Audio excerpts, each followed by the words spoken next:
Ini repot ini, hah? Nggak usah, yang ini cukup.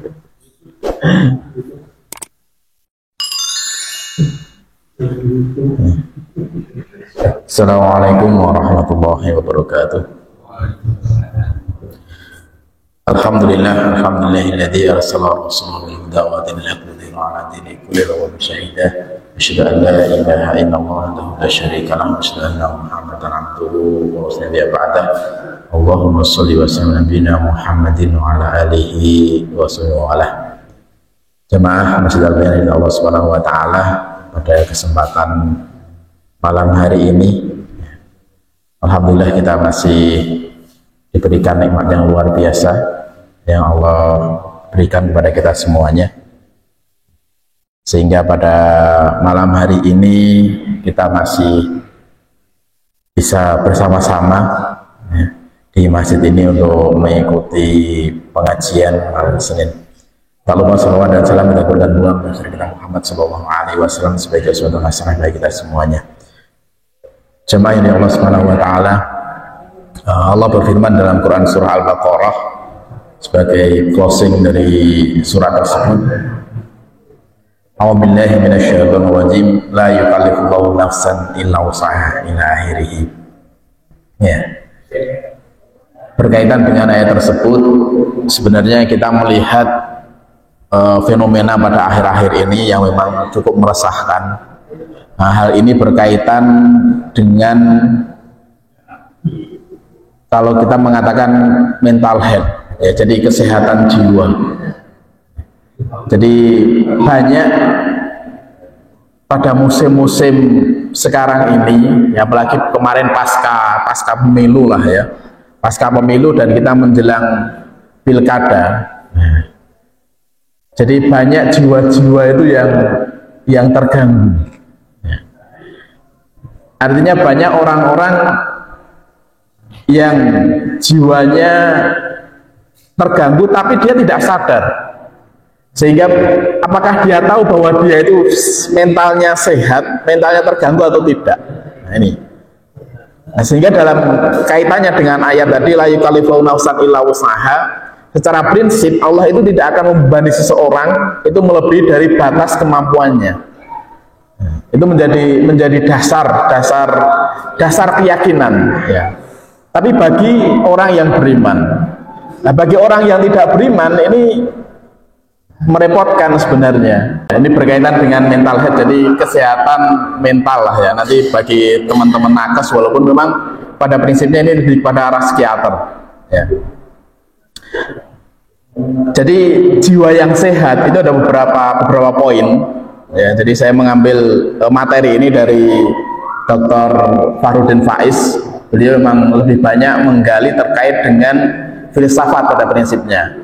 Tapi di dalam beberapa kajian beliau mengambil beberapa poin terkait dengan mental health, terus clear soul dan juga clear mind. Jadi lebih mengarah bagaimana mengolah jiwa, membersihkan pikiran. Nah, jadi arahnya ke sana. Nah, kesempatan malam hari ini saya menyampaikan jadi terkait dengan kesehatan mental yang memang perlu kita pahami bersama. Kalau nggak salah ada opini di koran Kompas pada hari Kamis kemarin itu berkaitan dengan meningkatnya level kemiskinan di Indonesia. Ya.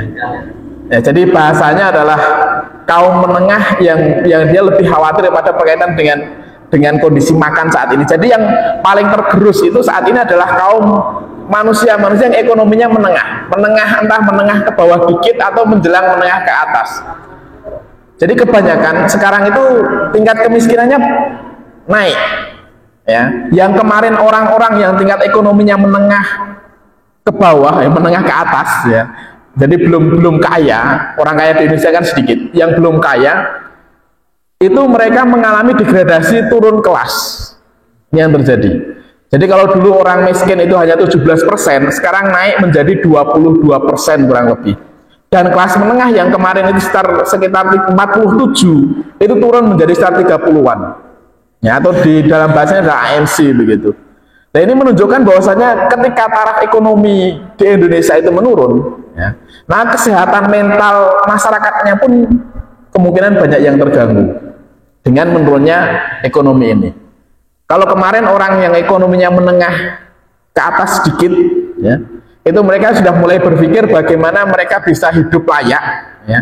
Tapi sekarang mereka diberikan beban bagaimana mereka bisa hidup untuk makan, itu sudah mulai mengkhawatirkan. Nah ini.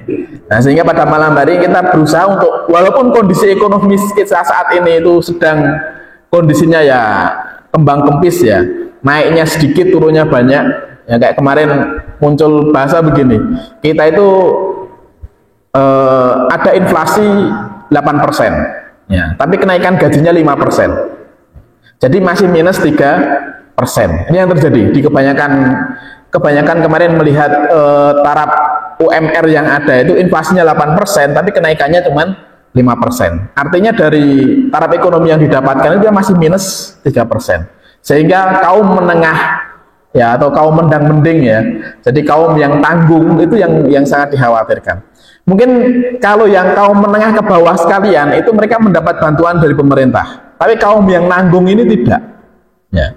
Dia mendapatkan beban moral masyarakat tapi nggak mendapatkan bantuan dari pemerintah. Dikatakan miskin enggak, dikatakan kaya enggak, tapi makan susah. Nah, ini yang terjadi, dan kebanyakan memang di area-area perumahan, ya, itu jarang memang ya, perumahan itu kan mendapatkan bantuan cukup jarang, kecuali kalau yang benar-benar di kampung.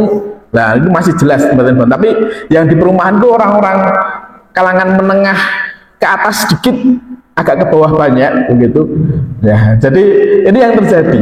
Nah, dan di lingkungan kita ya, namanya lingkungan perumahan, termasuk di tempat-tempat yang lain, dari kemarin kan yang muncul itu adalah terjadi pembakaran terhadap istri yang di Jawa Timur, pembunuhan istri dan anak, pembakaran suami oleh istri, ya, terus ada judi online, slot, ada lagi. Nah, itu sebenarnya kan kesehatan mental mereka terganggu. Poinnya di sana. Nah, kita akan melihat bagaimana sih mental yang sehat itu seperti apa. Yang pertama, mental yang sehat itu adalah meaning. Artinya hidup yang penuh makna dan sadar akan tujuan. Itu yang pertama. Jadi kalau hidup kita itu masih punya tujuan yang jelas, mau apa sih hidup kita itu? Hidup meaning di sini bukan cita-cita ya. Kalau cita-cita ya artinya cita-cita kan orientasi bagaimana kita bekerja, orientasi, tapi lebih mengarah pada tujuan hidup kita apa. Kalau dulu di masa kecil ketika kita bingung ditanyain cita-cita, kalau anak-anak cita-cita mau jadi apa? Pilot. Sekarang ya mau jadi presiden kan gitu. Tapi meaning di sini, tujuan hidup lebih mengarahkan bagaimana kita itu hidup lebih baik dari hari yang satu ke hari yang lain.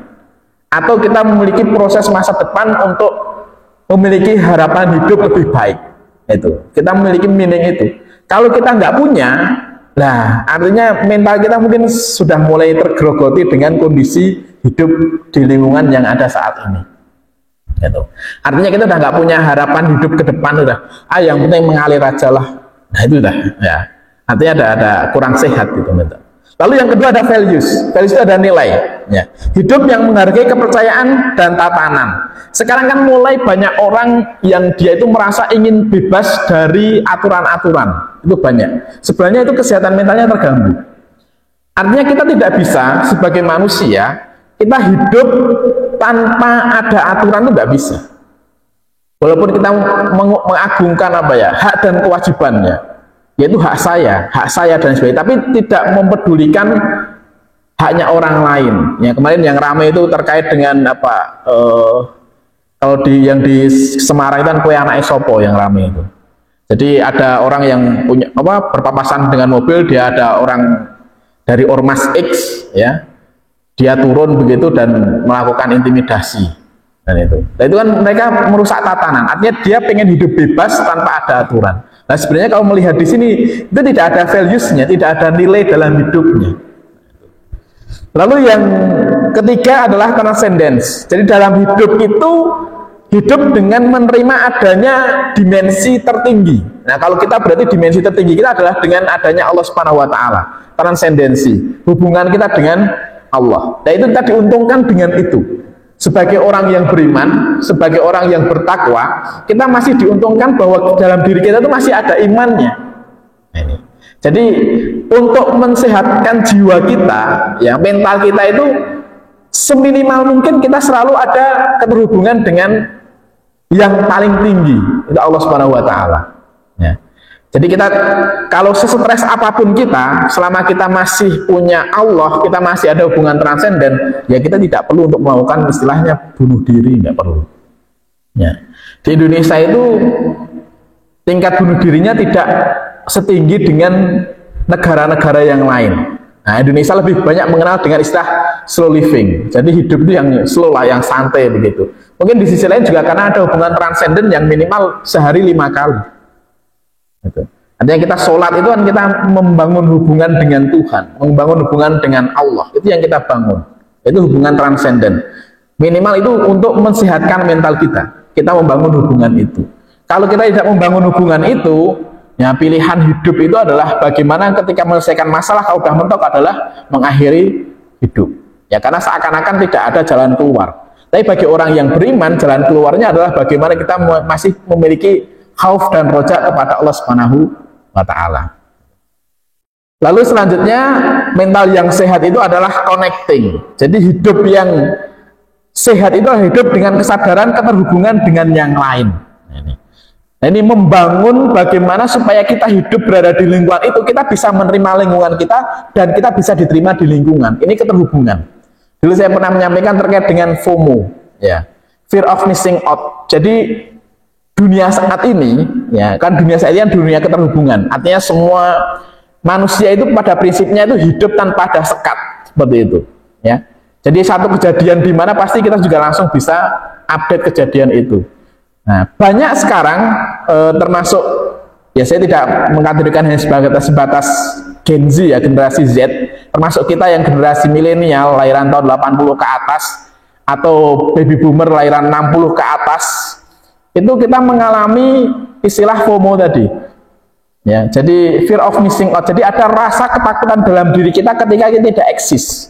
Baik eksis di masyarakat secara dunia real ataupun eksis di dunia maya. Ya. Jadi kalau ada manusia yang dia tidak peduli atau dia tidak pernah ada apa ya, kekhawatiran dengan connecting, keterhubungan, dia lebih menarik diri, tidak mau keluar rumah, tidak mau ketemu dengan orang. Nah, ini tanda-tanda berarti jiwanya kurang sehat. Ya. Namun di sisi lain ada toksik. Ada toksik di mana kita ada kekhawatiran ketika kita tidak dianggap oleh orang lain, ini juga jadi persoalan. Contohnya begini, kalau anak-anak sekarang, Gen Z sekarang itu ketika dia kan tiap hari pasti status ya, membuat status atau mengupload video atau dan lain sebagainya. Ketika nggak ada yang like, nggak ada yang komen, dia stres. Ini toksik juga. Artinya ketika berlebihan dalam connecting, ini juga menjadi satu ancaman bagi kesehatan jiwa. Itu. Karena ada FOMO tadi, fear of missing out. Jadi ada rasa kekhawatiran ketika dia tidak dipedulikan, walaupun itu di dunia maya. Ya, kalau di dunia nyata, saya kira orang tuanya masih ada kepedulian. Tapi ketika di dunia maya dia tidak dianggap oleh teman-temannya, itu pun dia merasa dirinya adalah stres. Nah, itu. Jadi ada istilah FOMO, jadi fear of missing out. Dia merasa hilang dari dunianya. Dia nggak dapat like dari temennya sekelas, nggak dapat like dari tetangganya mungkin, atau nggak dikomen ketika dia buat status. Itu anak sekarang sudah mengalami stres yang cukup luar biasa. Itu yang terjadi. Bagi ketika anak menjelang remaja ya, masuk SMP, SMA, kuliah semester 1 sampai semester 5. Itu seperti itu. Karena mereka butuh eksistensi. Gitu. Tapi connecting yang berlebihan tadi muncul FOMO itu juga sebagai toksik. Jadi sesuatu hal yang negatif.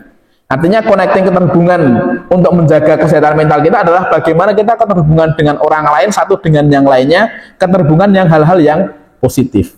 Ini. Itu.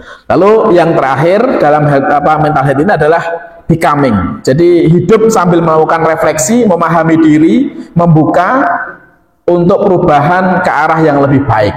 Nah ini kita selalu becoming itu artinya kita memikirkan satu masa depan. Ya, jadi walaupun dalam prinsip hidup itu cuma ada 3 waktu ya. Ya, masa lalu, saat ini dan juga masa depan. apa yang harus kita lakukan? Yang pasti itu kan adalah saat ini. Kita nggak tahu masa depannya sudah 5 menit yang akan datang, kita nggak tahu seperti apa. Ya. Ataupun masa lalu, apa yang saya katakan 1 menit yang lalu nggak bisa saya ulangi sekarang. Dan itu. Apa yang terjadi 1 menit yang lalu belum tentu bisa kita ulangi. Ya, kecuali anak-anak yang sangat cerdas ya, yang ramai sekarang dengan COC-nya ya, Clash of Champion-nya itu ya, yang sekarang baru viral dengan ya kemampuan yang sangat luar biasa. Nah, ini prinsipnya adalah becoming ya. Jadi becoming itu adalah bagaimana kita tetap memiliki harapan hidup lebih baik di masa yang akan datang. Ya. Masa yang akan datang itu kapan? Ya 5 menit yang akan datang, 10 menit, 1 jam, esok hari, dan lain sebagainya. Nah, itu prinsipnya dalam kesehatan mental seperti itu. Jadi dalam hidup kita ada meaning, jadi ada makna hidup kita, ada nilai dalam kita hidup, ada hubungan dengan Allah Subhanahu wa taala sebagai dimensi tertinggi, lalu ada hubungan dengan horizontal dengan orang-orang sekitar kita, termasuk yang maya ataupun yang nyata. Ya, lalu kita punya harapan ke depan untuk menjadi manusia yang lebih baik. Itu untuk menjaga kesehatan mental itu minimal 5 poin itu terpenuhi. Nah, kalau 5 poin ini belum terpenuhi semuanya, ya nanti kita cek coba kesehatan mental kita sampai di mana. Nah, jadi ada penyakit mental sebenarnya. Ya, kita ya.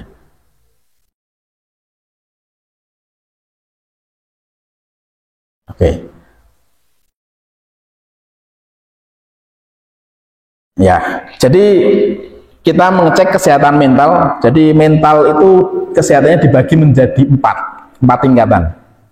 Ya, yang pertama adalah no distress.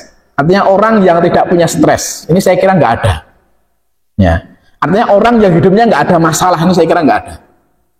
Jadi yang tingkat pertama, mental yang sehat itu ya normal, senormal-normalnya orang itu ya pasti ada masalah. Artinya kalau orang normal dan dia nggak ada masalah, itu malah justru tidak normal.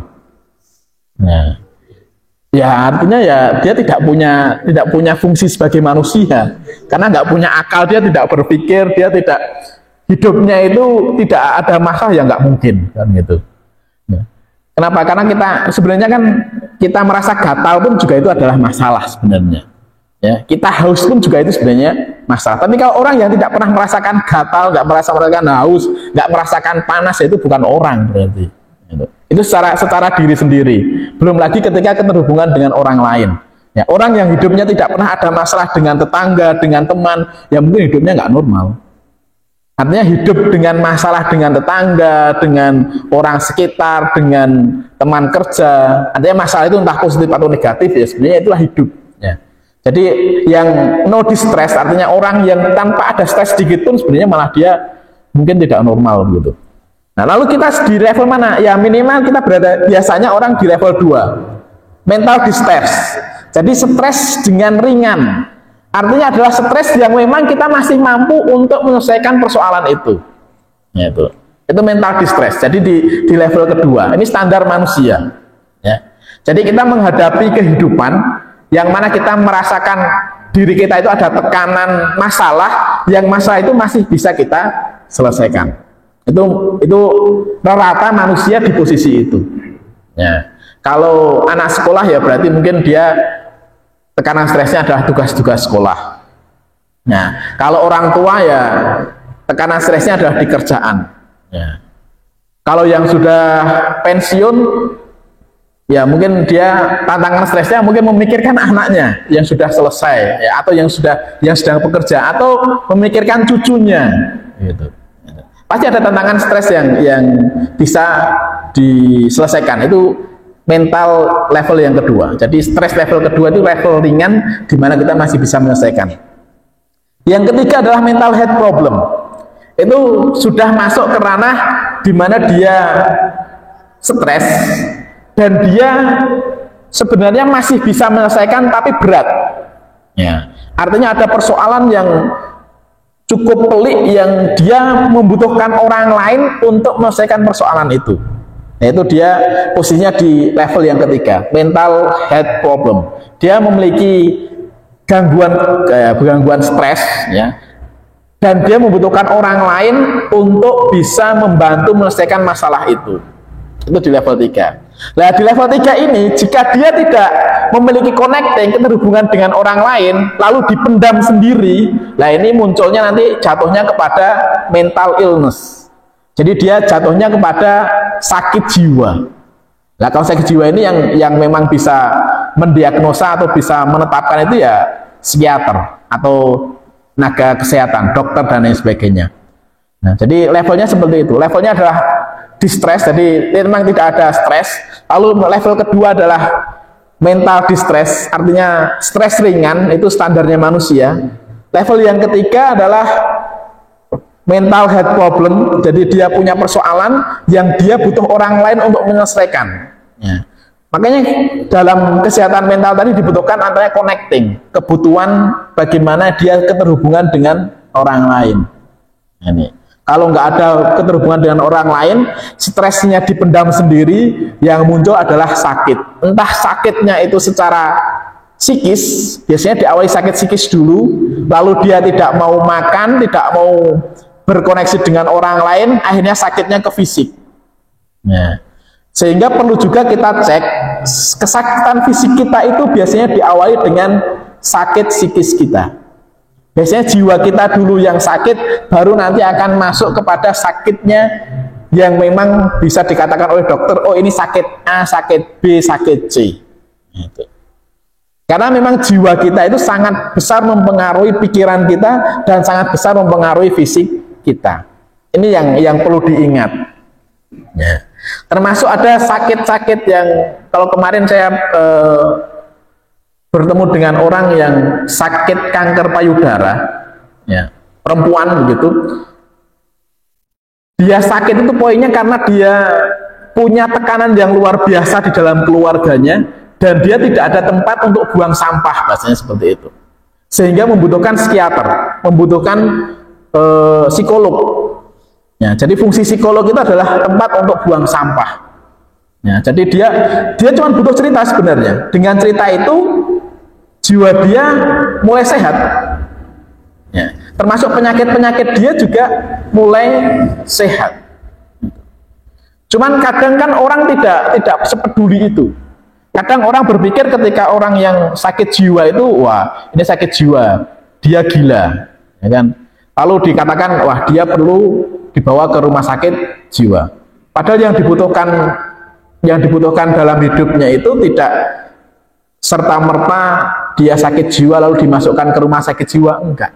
Kadang dia hanya butuh teman ngobrol. Nah, sehingga di dalam keluarga itu fungsi suami, fungsi istri, ya, di situ biasanya ya teman curhat, itu yang paling penting. Jadi kalau ada hubungan suami istri kok tidak pernah ngobrol apapun, nah ini agak repot. Ya. Walaupun memang dia punya anak banyak begitu ya, jadi ngobrolnya secara batin begitu, tapi nggak pernah ngobrol secara verbal, itu sebenarnya sama-sama menanam menanam persoalan yang dipendam dan itu akan membuat munculnya penyakit fisik. Itu yang terjadi. Nah, ini yang memang agak repot di sana poin-poin itu.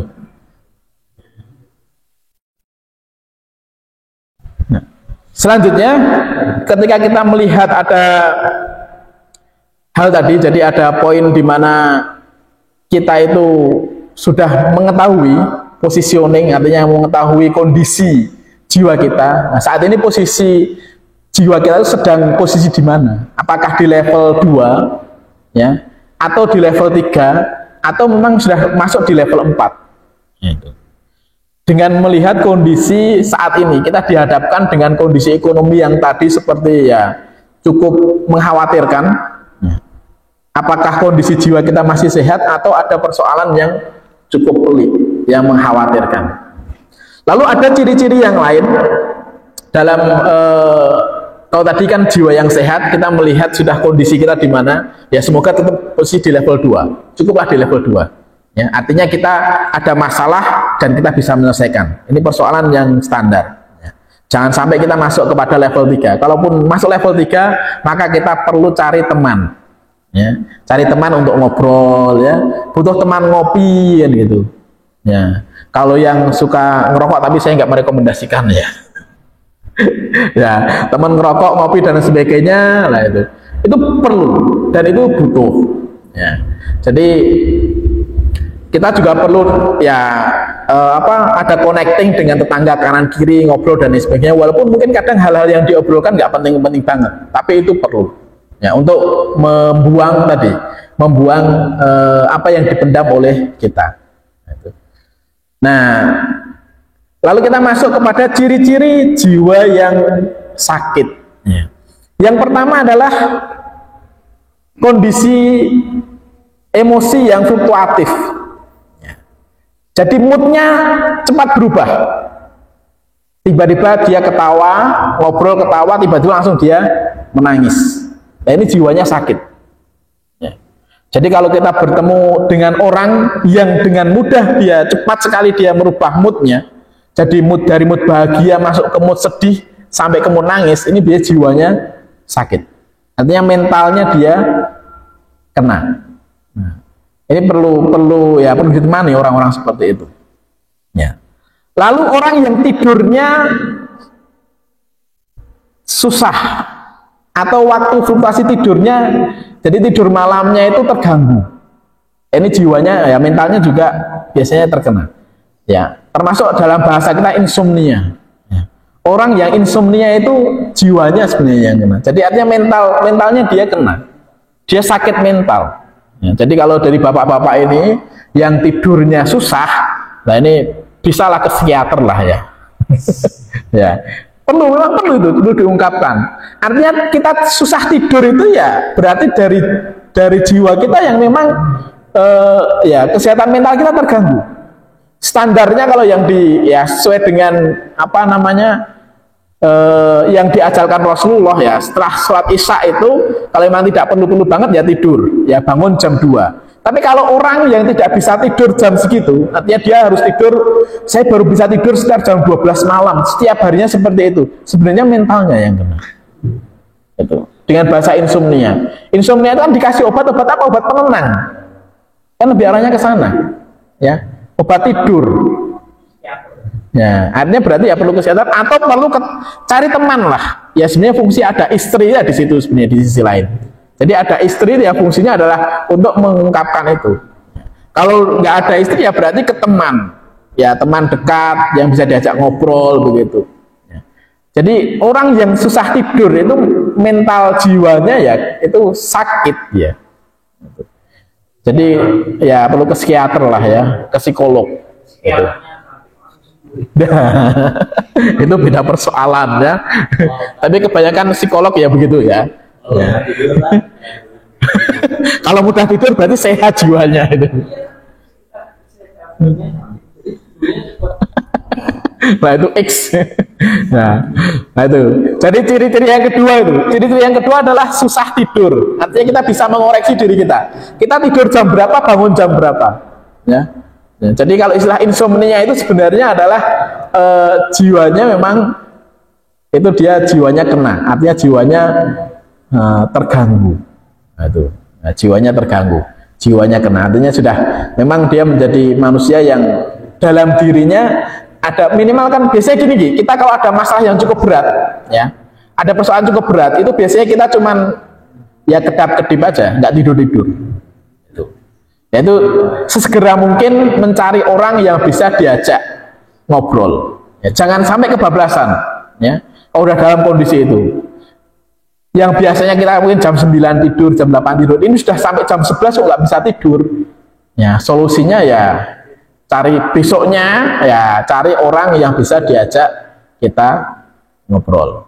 Nah, itu penting. Itu melihat dari kondisi tidurnya tidak nyenyak. Nah, itu.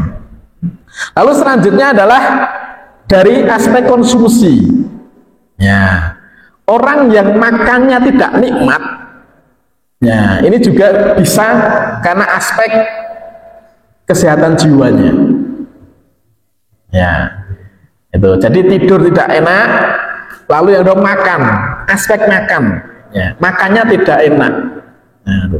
Mau makan apapun yang biasanya dikasih sate itu rasanya luar biasa, ini lihat sate sedang nggak mau makan. Kan begitu. Jadi persoalan, ya. Ini juga ketika dalam kondisi seperti itu, nah ini harus segera mencari, ya tadi, mencari teman untuk ngobrol. Ini penting, ya. Jadi kalau yang sudah terganggu minimal pertama tidur, yang kedua makan, makannya terganggu, ya. Biasanya makan itu sehari 3 kali lahap, begitu. Kok ini sudah mungkin 2 hari ini makan nggak enak. Ya. Biasanya kalau udah makan nggak enak seperti itu, nanti panas dalam. Panas dalam muncul sariawan, artinya tingkat stresnya tinggi. Ya. Kalau anak-anak muda itu biasanya kan dia stres itu karena aspek hormon, ya. Lalu muncul jerawat, ya jerawat di muka biasanya ya. Tapi kalau sudah menikah, artinya sudah berkeluarga, ya itu udah tidak jarang lah masih ada muncul jerawat, itu jarang. Ya. Stresnya itu nanti masuk kepada panas dalam. Ya. Saya pernah ketemu dengan teman saya yang kuliah S3, sekarang udah lulus, stres tinggi. Kalau dalam bahasa kita biasanya asam lambung naik, bahasanya begitu. Itu naiknya nggak main-main, naiknya sampai di kerongkongan. Jadi sariawan itu dari ujung sini sampai sini sariawan semuanya dicek gitu. Itu gara-gara emang asam lambung kan bahaya ya. Ketika dia naik begitu, jadi menyebabkan di sini ya sariawan itu dari atas sampai bawah, nggak bisa makan apa-apa. Itu karena stres. Ya, stres menyelesaikan ya wadah itu menyelesaikan penelitian. Dan itu hampir dialami oleh beberapa teman saya. Ada juga yang stresnya dia ketika sudah masuk kuliah S3 gitu, setiap bulan dia kayak apa ya, kayak tipes begitu. Setiap bulan. Ya, itu di lambungnya trouble. Itu karena stres. Ya, ini udah makannya udah nggak beres, tidurnya nggak beres, ya sudah. Itu yang dialami. Ya. Nah, kita mungkin tingkat yang dialami oleh kita berbeda-beda. Ya, artinya tidak semua mengalami hal-hal seperti itu. Mungkin stresnya berbeda-beda. Ya. Kalau saya gimana ya? Kalau saya paling sering itu, ya, jadi stres agak tinggi, agak pusing begitu, jerawat itu ya di rambut, di kepala atas itu. Jadi muncul jerawat di atas begitu. Ya. Ada juga teman yang stres langsung sariawannya banyak. Ya, jadi muncul sariawan, macam-macam. Nah itu, nanti di aspek makan. Jadi makannya tidak beres. Nah, itu ya artinya butuh segera orang yang bisa diajak ngobrol. Itu penting. Ya. Kalau stres makannya banyak, nah itu juga ada. Nah itu artinya tadi persoalan makan yang susah dan juga yang berlebihan. Nah, ada juga orang yang stres yang biasanya dia suka makan tiba-tiba suka makan. Pelarian. Nah, itu artinya nanti pelarian bagaimana dia mengeluarkan emosinya melalui makan. Nah itu juga banyak yang terjadi. Ya, walaupun lebih yang sering kita temui kan susah makannya, ya kan? Udah nggak enak makan, gitu. Posisinya seperti itu, nggak enak makan, gitu. Ya, ini yang terjadi di dalam kondisi ketika jiwanya sudah mulai sakit, ya. Jadi mentalnya sudah mulai sakit seperti itu. Ya. Lalu apa yang harus dilakukan ketika seperti itu? Ya dalam Ihya Ulumuddin, ya Imam Al-Ghazali beliau mengatakan begini. Yang pertama adalah ketika kita itu hidup kita itu serasa tidak ada nilainya, maka yang pertama kita lakukan adalah tazkiyatun nafas dan juga taubat. Ya, jadi ketika dalam jiwa kita merasa kita hidup kok hampa, ya hidupnya ya artinya kita sudah mulai stres, jiwa kita mulai terganggu dan hidupnya seakan-akan nggak ada maknanya. Nah kita segera untuk mencari jati diri kita kembali dengan apa? Dengan tobat dan juga tazkiyatun nafas. Artinya membersihkan jiwa kita.